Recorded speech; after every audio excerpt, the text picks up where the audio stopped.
And Joe Flacco to get back out onto the gridiron. It'll be all things Ryan Mallett this week. And, of course, the Orioles headed back home here for a very real pennant race after, West Coast swing that, up and down, but isn't everyone in the American League second wild card race up and down? Even in the number one position, the Yankees have been up and down. Seth Grun's out there in Chicago where it has been a choppy campaign for the Cubbies, but they're still sort of driving the ship out there in the National League division. And we welcome Seth in from Bleacher Report, and of course you can follow him, Seth Gruen, out on Twitter as well. Seth, first off, good day to you. And so we get together every couple of weeks, we talk baseball. I don't know that I really would have thought about the Orioles coming back from this West Coast trip in the middle of August and having been relevant. I don't know that I believe that in June. I certainly didn't believe it in July. But here we are, and it really is a testament to how bad these other teams are, but this is a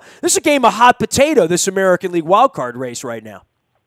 Yeah, and look, I think the season's been unusual in that there have been so many teams that have been inconsistent that it's actually made for great theater, and is going to make for great theater in September. And I think the last time you and I actually chatted was around or right after that trade deadline when the Orioles didn't really do much.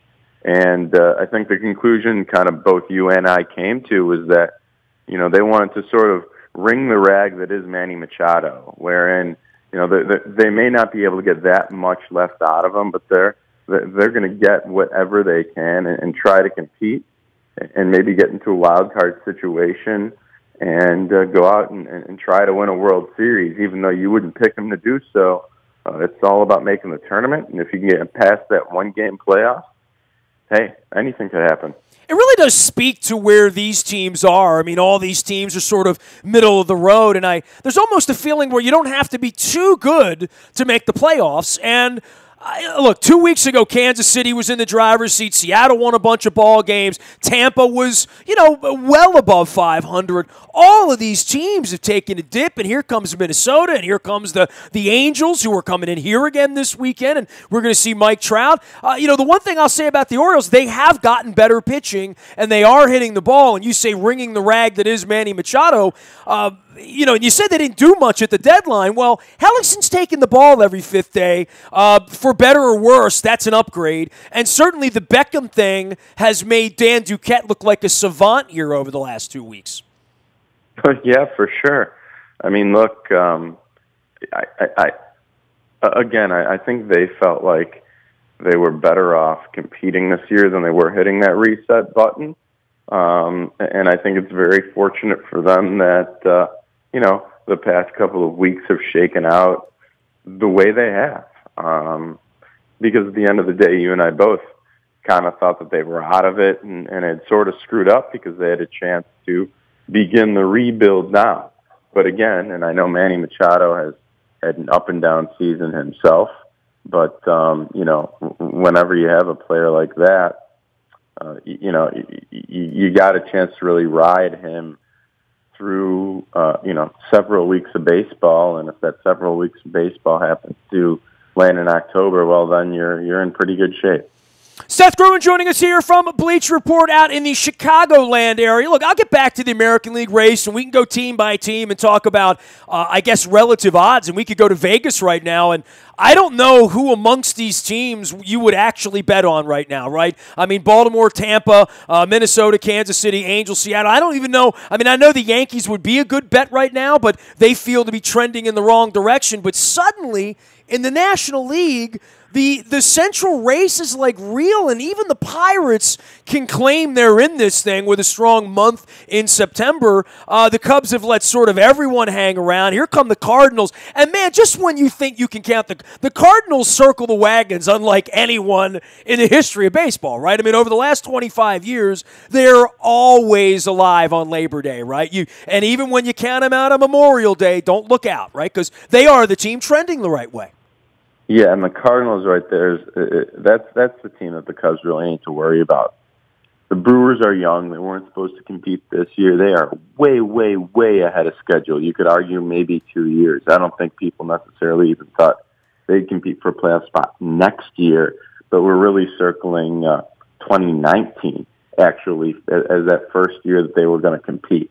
But this Cardinals organization is a team that knows how to win in September. And we've talked about that before. And I think if the Cubs don't go out and win a large chunk of these next 13 games, which all come against last place teams or teams under 500, they're in trouble. I'm not convinced that the Cubs are back. I think we thought they were after the All-Star break, and then they've kind of been, pretty up and down. And I think that's been the story of this Cubs season, and, that's given the Cardinals opportunity, and, what do you know, you blink an eye, and here they come. They're ahead of the Brewers, and they're right on the Cubs' heels. Well, and in the case of these teams, if the Cubs aren't going to pitch better, this is going to be a struggle. And I'll say this, when you get 4 teams chunked up like that, getting up onto Labor Day, anything can happen because they all play each other. And, an injury, a hot starter, relief pitcher that goes into a funk and blows a game or 2 or 3, which we're familiar with around here, that changes everything. So I wouldn't even count out the Pirates, who have a little bit of pedigree. I mean, the Pirates, the Royals, when I look at these teams, the Cubs as well, but these teams that have been up against this and have played pennant race baseball night after night, I'll take my chances with the Hosmers and the Moustakas, kind of in the same way I would with the Adam Joneses to some degree at this point. I think having some pedigree after Labor Day, being in a race where you are only seeing divisional teams, I like teams that have been through that fire a little bit more. Look, I agree. I can tell you this, that just the nature of baseball is such that the closer the division becomes in that final month, the less guarantees you have that talent is going to win out, right? We look at this Cubs team and say that they're by far the most talented team in the division.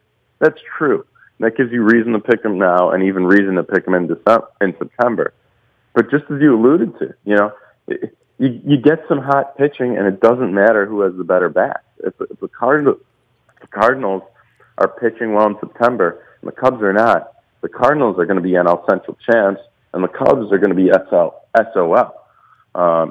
Because as it stands right now, the Cardinals probably aren't going to win the wild card, but if the Cubs skid, with the Cardinals about 5 games back, that would really take Arizona and Colorado sort of folding up in games against the Padres and the Giants, right? Part of this really is, and getting back to the AL side of this, Seth Gruen joining us here from Bleach Report, one of our favorite baseball friends out in the Chicagoland area. For the Orioles and the Rays, they're going to see more of the Yankees and the Red Sox than, let's say, Minnesota and Kansas City are, or than the Angels and Seattle are, and especially once they get back into a travel rotation into September, it becomes harder, I think, on teams that are seeing the Yankees and the Red Sox than seeing other competitors. The Nationals, one of the reasons they're going to coast to the finish line is look at who they're going to play in September. That's not going to be the case for Tampa and the Orioles, who have a much harder road the way I see it. 100%. Look, I think it's going to be tough for the Orioles, obviously, to compete in the division. I think that's too far gone. But you talk about the wild card, they're right there. I think that if they keep contact the Yankees, Minnesota, and the Angels, look, again, you go into that anything can happen scenario. Of those sort of 3 teams that I mentioned, look, they're probably more talented than Minnesota right now, in my opinion.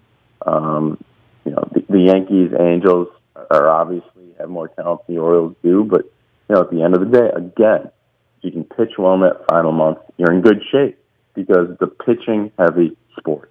And I think we've learned that this year with the way the Houston Astros, jumped out and sort of were playing 700 baseball through that first month and a half of the season, or the way just that the Dodgers have played all year. They've pitched better than anybody in baseball, and I think it's an interesting commentary on the game when you have a team that's pitched so well and goes out and trades for another starter, who now it might be, if you could have a rotation of 6 or 7 guys, the 6th or 7th guy in that rotation. And I'm talking about Yu Darvish. So it'll be interesting to see how they use him in October. But nonetheless, it's about pitching, man. And really, hitting is so secondary. And baseball is unlike any other sport where there's just this huge aspect of it, and I mean an aspect of it that you play half the time, but doesn't mean nearly half to a game or to success. That doesn't mean nearly that much to the game or to your success as pitching does. Well, as Peter Angelos once said, they only pitch every fifth day. How valuable can they be, right? well, yeah. Maybe, yeah. Peter Angelos is wrong. Hey, yet again, there you go. Yeah, well, I mean, and it would speak to that at the trading deadline, Seth, that batters had no value. You know what I mean? Trading Adam Jones or Manny Machado, it was more about like, well, we want Britton. You know, that's really what we want. And no one really wanted Britton because, we've seen him, and he's yet to look like Britton, which is, part of the question marks we're going to have here over the next 6 weeks that makes it fun. Seth Gruen doing all things baseball at Bleacher Report. You can follow him at Seth Gruen. But, your sort of side gig is this Big Ten thing. And I know I always talk baseball with you. You've been doing a lot of work for Big Ten Unfiltered out of V Sporto. You also do a podcast as well. And I know it's all Big Ten being out there in the Chicago area. Give me a little Big Ten football preview as you see it. I mean, I had Coach Durkin on last week. We've talked a little bit of Terps here, and they've refurbished the Cole Fieldhouse here, the old basketball facility where, Under Armour's coming in there now with sneakers and this and that, and they're going to get football players that they couldn't get before. And, I'll buy into all that, but then you got to go play Ohio State. Then you got to go play Michigan, which is the same problem your friends out there at Northwestern have and down in Champaign have. There really are, much like in baseball, somebody's got to go play the Dodgers and somebody's got to go play the Astros come October. The big gorillas in the room here are Michigan and Ohio State, and everybody else in the Big Ten trying to figure out how to climb that ladder, right? Yeah, well, look, facilities are certainly important, and I think that could factor into Maryland maybe getting some better players into their program. That said, you're right. They're in a tough spot right now in that division, and I think their roadmap is probably similar to that of Michigan State, where you just kind of build this thing over a 2, 3, 4-year period, keep getting better and better talent, and win some big games, and, all of a sudden, while people have their backs turned, you're in the mix right there. And last year notwithstanding, I think that's what Mark D'Antonio and Michigan State have done. That said, you're talking about a team, a program that's been, aside from last year, perennial top 10 team, played in the college football playoff, and they're not even in the conversation to win that division. Unfortunately for Maryland, they're in the very best division in college football. I think you have to give the nod to Ohio State because of their experience. Their defense, they go too deep at every position in the front seven. They are going to be just a nightmare for offensive coordinators and offensive line coaches to scheme against. I see them as virtually unblockable. And Penn State, conversely, probably has one of the best, if not the best, offense in the country. And then you talk about a Michigan team that I think, look, Michigan's at the point where it never rebuilds, it reloads. But I think Michigan, of the 3 contenders in the East, and I'm talking national championship contenders, not just contenders to represent the division in Indianapolis, of the 3 national championship contenders in the East, Michigan probably has the most questions to answer. They also have a quarterback battle going on, which, it's never good. It's always an advantage to know who's going to be calling plays, who's going to be throwing the ball for you. And then on the other side, the West Division is a totally different conversation. I see Wisconsin as being so far ahead of every other team that it'd be hard-pressed for me to pick against them in any Big Ten game, really in any game on their schedule. And because of that, I think you'll see probably from a betting perspective, more people lay money on Wisconsin just because it seems so clear that they're going to get a chance to play for the Big Ten championship. And, if they're able to run the table in Indianapolis, maybe pull off an upset over in Ohio State or a Penn State, for example, well, then they're in the college football playoff and you get opportunities to hedge and whatnot. I know you didn't ask for my gambling perspective, but I certainly think that gives context to how much better Wisconsin is than everybody else out there in the West. He is Seth Gruen. He is at Bleacher Report, and he's also doing a bunch of Big Ten stuff. You can follow him at Seth Gruen. That's Gruen out on Twitter as well. You know, the Terps open Labor Day weekend going down to Texas, and I sort of looked around and say who's playing whom. Clearly, Michigan's got Florida on the schedule that day. Ohio State has a little cream puff thing going on with Indiana to start their campaign on a Thursday night later on in the month. But they go and play Oklahoma week 2 as well. You know, there's some out-of-conference stuff happening in September that at least makes it interesting. Maryland, even on a local level, plays Towson in week 2 down at College Park. But, you know, Maryland going to Texas to start the season, that's no way to begin a season when you're already having to see Ohio State, Wisconsin, and Michigan in a 5-week period around Halloween. Yeah, but I think when you're at the place that Maryland's at, where, you know, you probably know that you're not going to be winning that division, or it'd be highly unlikely, almost as highly unlikely as Leicester City winning the Premier League, right? I think that it's important to play a marquee non-conference game where you can get on national television, get some people talking about your program. And then if you do something, it's really beneficial from a recruiting standpoint. I agree with you that for a lot of these teams that are competing for Big Ten championships and national championships, it really doesn't pay to schedule tough non-conference games, though Michigan has, especially since the Big Ten added the extra conference game. But at the end of the day, I think this is a great opportunity for Maryland. I think that circumstantially, all eyes are going to be on Tom Herman in Texas. A lot of people are anxious to see what he can do and whether or not he can rebuild that program, which 10 years ago, obviously, or 11 years ago, won a national championship. So I think from that standpoint, that game is going to get a lot of publicity. And in college sports, publicity is a really, really important thing. Well, so are cool uniforms. And Maryland, I'm sure, will be, unleashing that down there on the burnt orange as the Hook'ems all come out. Hey, great to have you on as always, man. Great baseball season here, and the Orioles getting off the West Coast. We've been up late, rubbing our eyes around here, Seth, but they get back home. They're going to be at Fenway next week. So pennant race heating up, and then, the real story around here is Joe Flacco is back. So anything I can do to at least avoid talking about that for 15 minutes over the next 3 weeks will be a good thing, because I think talking about Joe Flacco's back's not going to make it any better. Hey, man, great having you on as always. We'll send everybody out to your podcast at VSporto as well as at Bleacher Report to follow your baseball journey. Thanks for coming on, pal. Yeah, we'd love to talk some college ball later in the year when the baseball's done. You can wipe my Maryland Terps turtle tears out from underneath my eyes on the 3rd of September. How about that? You got it. Another national championship hope down the drain on opening day. Well, at least we hope not. But they are going to Texas, and I know that makes Justin Tucker happy. You can find me out in the Buy a Toyota Audio Vault 24 hours a day from anywhere in the world on your mobile device. Download the TuneIn Radio app. We do come in crystal clear anywhere your mobile device goes. You now have WNST. That includes our morning newspaper that comes to your email inbox. That's all brought to you by Planet Fitness and PlanetFitness.com, where it's still $10 a month to get in the best shape of your life. You can always email me, nasty at WNST.net. I'm on Facebook, Twitter, LinkedIn, Snapchat, Instagram, streaming live right here on Facebook, as well as our YouTube WNSTV channel.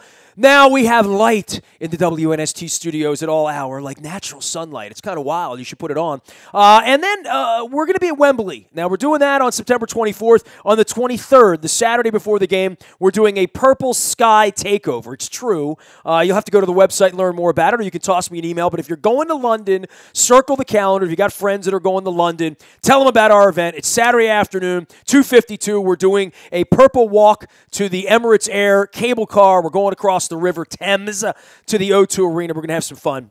It's all in London. We've got a whole bunch of people going with us. If you want to join us, free, easy, toss me a note. We'll get you involved in that later next month. The morning newspaper I've already plugged, but the text service even more important and sometimes more heartbreaking with the bad news mounting in Owings Mills. But if it is breaking news, never fake news. We don't do fake news here. Anybody that knows our text service over 10 years now. It is the best thing in town. Subscribe. It's all brought to you by Coons Ford of Security Boulevard, and you can subscribe to Dennis from 3 until 5. Dennis Colossus will be here driving you home, getting you ready for fake football as he's wont to do every Thursday here during the month of August. But it'll be real football next month. I am Nestor. We are WNST.net, AM 1570, and WNST Towson, Baltimore, and we never stop talking Baltimore sports.